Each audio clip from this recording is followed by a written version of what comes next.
Sweden usually makes news for one thing.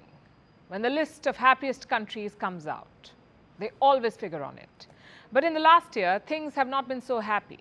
First, there was trouble around their NATO ambitions. Now the Muslim world is condemning them. We told you why yesterday. Swedish police permitted a controversial protest outside the Iraqi embassy in Stockholm. I say protest, but it was actually a hate crime.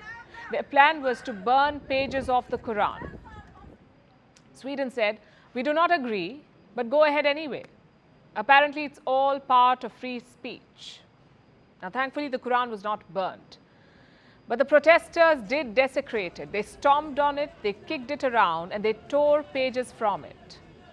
Who organized this so-called protest? The same guy who burnt the Quran last month. So it's one man who's creating all this trouble. You can expect Sweden to condemn this incident, but next month they will probably allow another one. Why? Because for them, insulting religions is free speech. We've discussed Sweden's position before. So tonight, let's look at the other side. What are Muslim nations doing about this? Iraq expelled the Swedish ambassador. Qatar, Saudi Arabia and Iran summoned the Swedish envoy. Jordan and Lebanon condemned Stockholm, and Turkey issued arrest warrants for the culprits. Even Pakistan had something to say. Look at Prime Minister Shehbaz Sharif's statement. He's calling it a sinister, vile and despicable agenda. For once, he's right. Lebanon's Hezbollah wants the Islamic world to unite on this issue. It says all Muslim countries should expel Swedish envoys. Listen to this. I call on Arab and Islamic people to demand their governments to withdraw their ambassadors from Sweden and expel the Swedish ambassadors from our Arab and Islamic countries. This is the least that is expected of us. And if they come back to that, the next step should be cutting the diplomatic relations with Sweden. Such unity is rare in the Islamic world. They should do it more often. In fact, I have the perfect cause for them. China's crackdown in Xinjiang. More than 1 million Uighur Muslims have been detained in labor camps. There are reports of gross violations, things like rape, brainwashing, and human experiments. Why don't Muslim nations talk about this? I know burning the Quran is a huge insult, but so is detaining and abusing 1 million Muslims. Yet the Islamic world is silent. Actually, not silent, they encourage it. You just heard the Hezbollah chief's statement. He was very angry about the Quran burning. Now look at his statement from 2020. The same Hezbollah wanted closer relations with China. They said China brings in money without complications. So I guess it's money over principles. Same with Pakistan. Their former Prime Minister Imran Khan visited China in 2021. He gave Beijing a clean chit on Xinjiang. He said Pakistan trusted China's policies. And the current Prime Minister, Shehbaz Sharif, has stuck with that same position.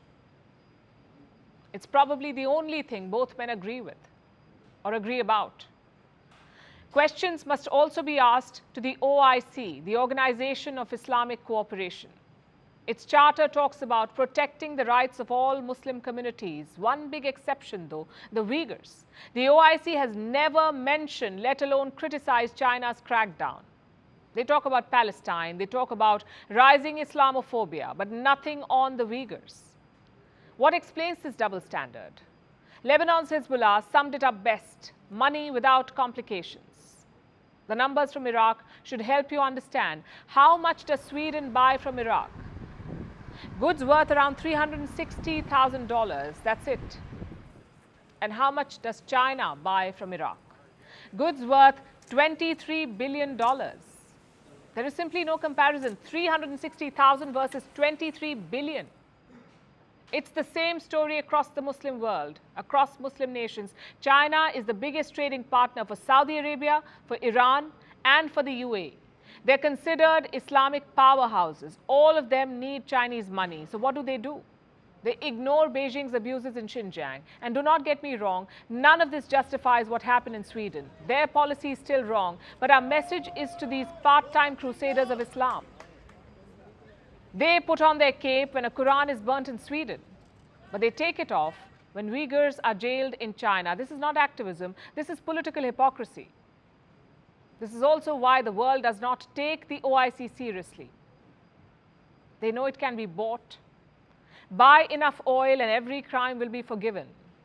As we condemn Sweden, we must also call out this double standard.